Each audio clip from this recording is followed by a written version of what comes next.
Where is Sylvia Ackroyd? Many have asked that question. Her husband, her friends, the police, especially the police. I'm not the first, nor will I be the last to visit this room. It's Sylvia's room, now become one of the world's more celebrated bedchambers, thanks to Scotland Yard's highly trained clue seekers. They began, as they usually do, with personal effects. With these dresses, all knit by hand. Lonely hands. The hands of a woman who had nothing else to do. But where is Sylvia now? Dead? But not exactly. Well, not officially. That morning, the 4th of April, was an important day. It was her birthday. Sylvia?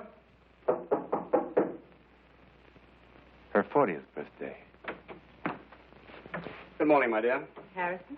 I have something for you. You should have come down to breakfast this morning. Essie did something triumphal with kidneys and bacon. Kidneys make me nervous at the best of times, let alone breakfast. Would you mind signing here and here? What is it? It's a new stock I'm buying now. Now, please, dear, I'm in rather a hurry. I'm sorry. But I do like to be told about things now and again. I'll tell you later. Incidentally, I won't be home for dinner tonight. I didn't expect you. It's Friday. You're always late Friday.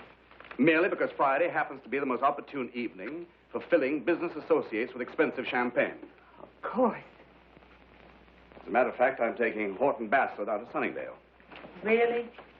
You remember Horton? He was with me during the war. The three of us used to go out together in Paris. He was with us the night we won that waltz contest at Bricktops. That was such a beautiful, lovely night. You have a very good memory, my dear. I need it. Shall I give Horton your regards? Do. Well, have a good day. You too.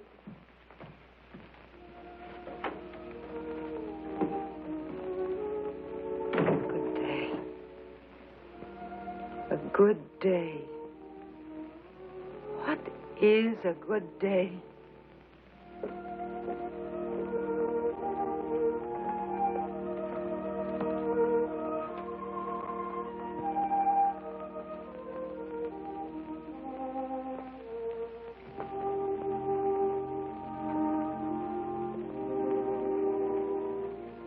Mrs. Ackroyd, where are you?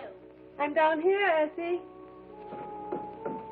What are you doing down there? Celebrating my birthday. Oh, thank goodness. I've been wanting to get this place cleaned up. 10 years this stuff's been lying around here. All the things I had in Paris. Oh, the welfare people could use some of these. Here's a perfectly good sweat. Oh, no, Essie. This saved my life. You didn't have any heat during the occupation. Oh, living in the past when them things could keep some poor kid warm. Oh, Essie, look. Our transmitter. We used to send messages on that across the channel, and you don't know Yeah. how I... You know, we really should send some of these things to the hospital. My diploma from the Sorbonne before the war. What's all this? Oh, Essie. Madame Toulon and I made these the day the Allies marched into Paris. We dyed little strips of rags with red and blue ink, and, oh, we waved them and waved them as the boys came marching up the Champs-Élysées the day I met Harrison. Oh, Essie, it was so exciting. Well, it's over now. Yes, it certainly is. It's hard to believe it was even me. What's this? A game for young and old. Oh, well, that can go to the hospital. There's room in there for some of these clothes. No, Essie. Well, what is it? Jeremy. Jeremy. Jeremy.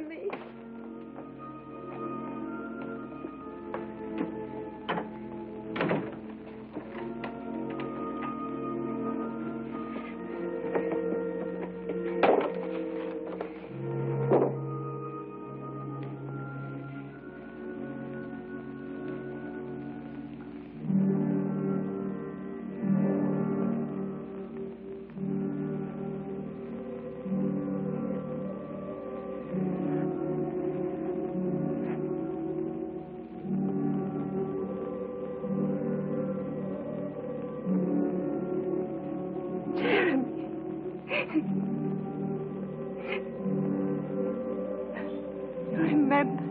You remember today. Oh, bless you. I needed it so much. Sharon, Sharon, Sharon.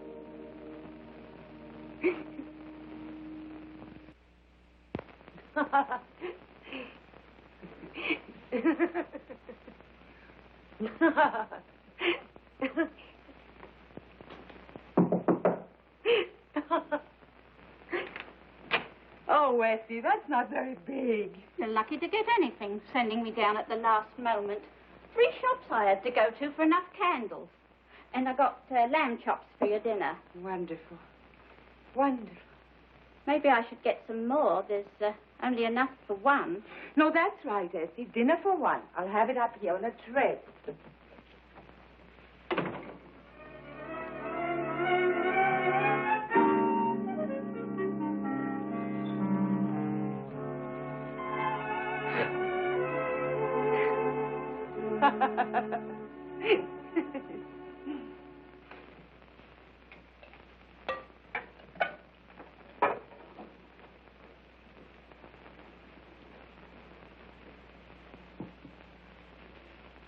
Sir? I was wondering if you knew a man called Jeremy. Doesn't that look good? Jeremy who? I don't know. He came to call on Mrs. Ackroyd yesterday. Jeremy. Oh, probably Jeremy Carlos from the Spanish consul. What did he look like? Oh, I didn't see him. He came when I was down at the shops. Mrs. Ackroyd asked me to get her a birthday cake, and it was when I got Oh, was back. it her birthday? Heavens, Essie, why didn't you remind me? Anyway, it was quite a party. Well, good. I'm always telling Mrs. Ackroyd she should have more friends. Have a few laughs. Well, there were plenty of laughs yesterday. I could hear them even when I was down here, dusting the sitting room. Good morning, darling. Good morning. It's all right, Essie. I'll help myself. Oh, I'm so hungry this morning I could eat these kidneys. Scrambled eggs. Oh, so they are. Darling, I'm sorry about yesterday. What? Your birthday. Oh, darling, I forgot yours last year. Anyway, I thought you were just being tactful. You know how women dread birthdays. I was thinking, that's one advantage in not having any children. You never miss an opportunity, do you? I didn't mean it that way. I just meant that this way I can stay the same age forever without suddenly finding I have a daughter years older than I am. Anyway, I'm glad you had a nice day. I did.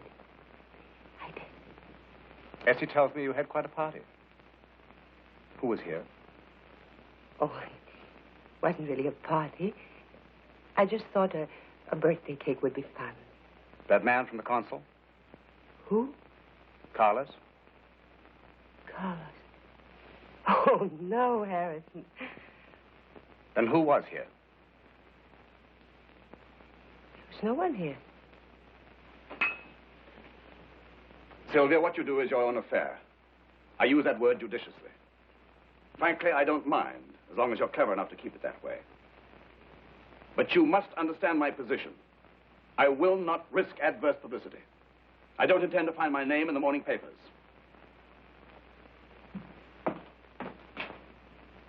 I hope I make myself perfectly clear.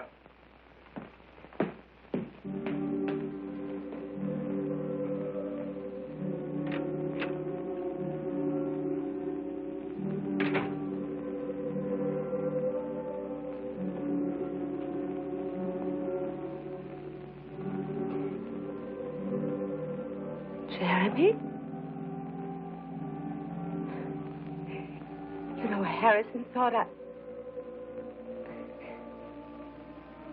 Oh, Jeremy.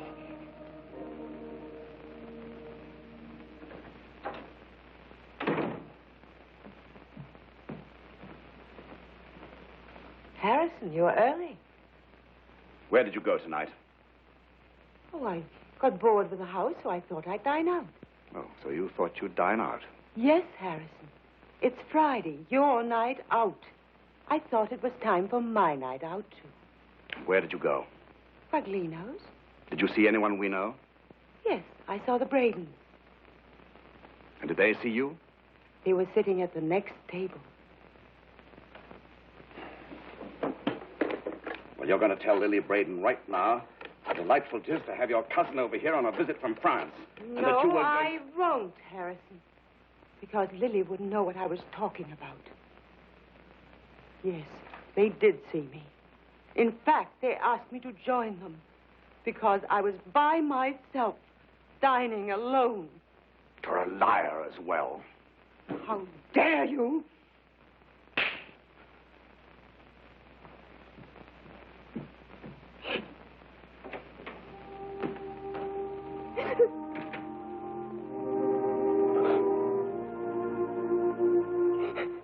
Now, what about this afternoon? Oh, I haven't had time to type it up yet, sir. Here you are. 12:30 cold lobster and salad at the Dover Butchery.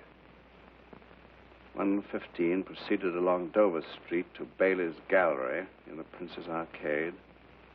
Made purchase of 4 pictures.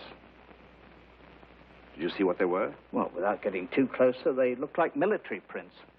Soldiers in different kinds of old-fashioned uniforms. Yes. 1:40 took taxi along to the Leicester Square Cinema.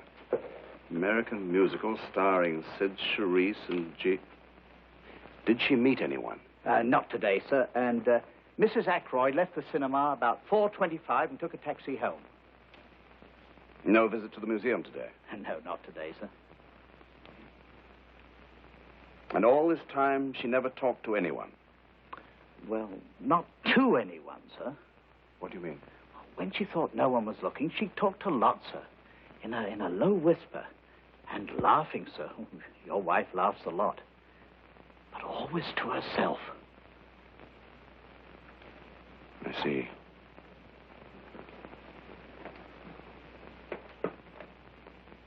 Jeremy, why can't I see you?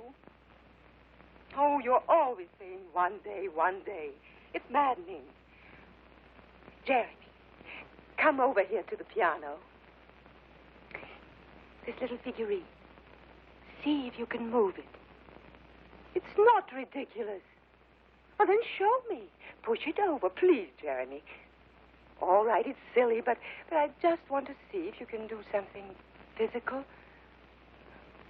Jeremy, no. Harrison paid a fortune for... Oh! What'll I tell Harrison? But how? I don't know how to play the piano. But I can't. All right. What do I have to do? Yes. Yes. I can feel your hands on mine. Jeremy. That's beautiful. Look at my fingers. You never told me you could play like this. Jeremy, please let me see you just once. I'll do anything. Yes, what? I promise. This afternoon, I'll go to Hartnell's and buy the giddiest thing I can find. You will? Honestly? Now, Jeremy, don't tease me. I couldn't bear it if you... When? Jeremy, tonight. What time? Oh, Jeremy, I want to know how tall you are, and the color of your eyes, and what you look like when you laugh. Turn that off. How good you are, when you sigh on me. How good you are, good.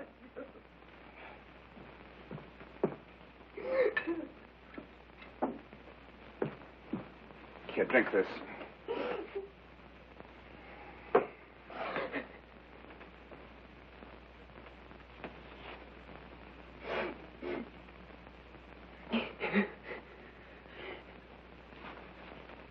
It's pathetic, isn't it?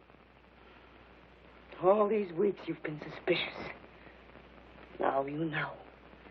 I do have a friend. Now you know why I couldn't tell you about him. Wasn't because I was frightened you'd be jealous. I wish you could have been. If you were capable of jealousy, this wouldn't have happened. I know one thing, Sylvia. I know that you're ill. You need a doctor. No! You don't know anything. I'll tell you. You remember me. I don't mean the heroine of the resistance or anything like that. I mean me. Me, the way I was. Fun and pretty and enthusiastic about things. You remember?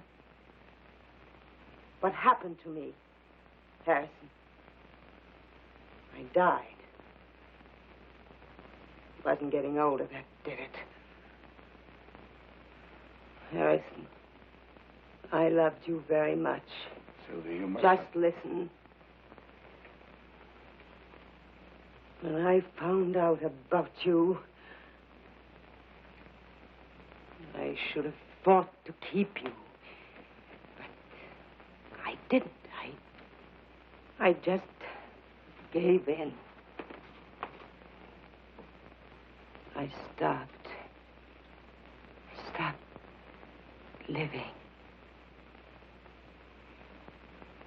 Until 3 weeks ago, Harrison, on my birthday, something happened to me. And all of a sudden, I was moving again, and there was color and fun and sunlight. Because someone was showing me some affection. Who? Someone incredibly kind. But who, Sylvia? Do you know what a Ouija board is? A Ouija board? What are you talking about? You remember when Pierre Dardet was captured, and we couldn't get any messages across anymore. Well, Madame Soulon had read a book on telepathy. It seemed pretty far-fetched, but we were desperate enough to try anything. The nights were long, anyway. So somewhere she'd find a Ouija board.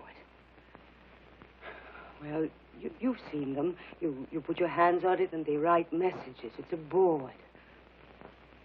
Well, anyway, it didn't work. Not for the purposes we wanted, but we did make a friend.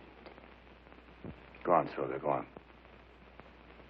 Before God, I'm telling you the truth. At first, the writings were meaningless.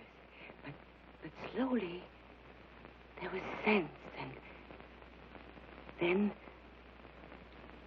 Jeremy. Jeremy? Yes, he was a soldier who fought for France in 1870. Oh, I know this sounds unbelievable, but I've checked it. I've checked in every book in the library. Everything he told us, it's all there. His name, his regiment, where he fought. I swear. Go on, Sylvia, go on. Well, we began to depend on Jeremy very much. He used to tell us where we could find food from the Germans, and he warned us before the Gestapo made searches, and he... Best of all, he made us laugh. Well, that's my lover. A man who's dead 80 years. Operator, would you give me the number of the Belden nursing home, please? What are you doing? 4561. Harrison, why are you calling that place? Sorry, Sylvia, we need a doctor. That's not a nursing home. Hello. Can I speak to the doctor in charge, please? But you can't. You can't. Everything I told you was the truth. Hello, doctor. This is Harrison Ackroyd speaking. Could you come over to my house, please, as quickly as possible? It's my wife. Yes, we live quite nearby. There's nothing the matter with your wife. 443 Queensgate. As soon as possible, please. I'm not insane. I'm not. I can prove it. I can. Jeremy promised me. Jeremy, you promised. What time is it? Almost 7:30.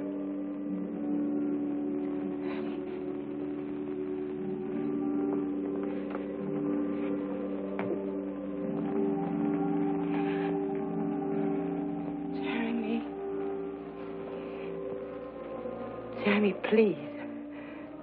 I need you.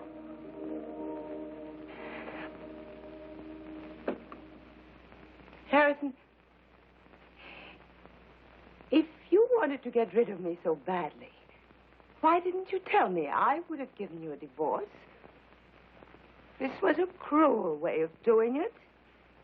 Sylvia, I don't want to argue at this moment. I want to argue. You can't see it clearly now, but what I'm doing is the best for you. You see, you need care. No! Yes, I do need care, but not from a doctor. When the doctor comes, I'm sure he'll make you understand better than I. I won't see him!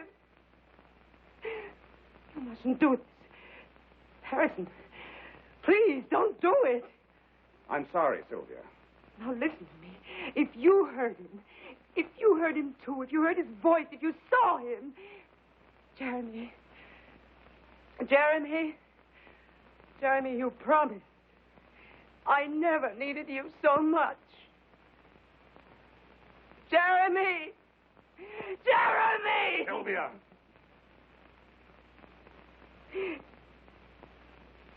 Harrison, the tape recorder. The piano. Now, you know I can't play the piano, Harrison, but you heard me play it on the tape recorder. That was Jeremy. If I can do it now. Jeremy, help me. Help me. Help me, help me, help me.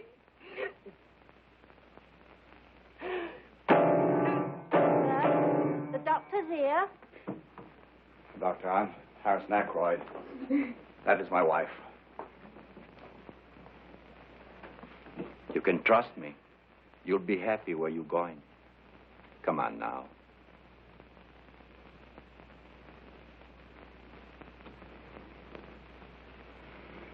Is it necessary for me to come with you, Doctor? Not at all. I'm sorry, sir. Oh, don't bother to make up the fire. Essie, I'll be going out almost immediately. Oh, I hope the doctor's not having any trouble.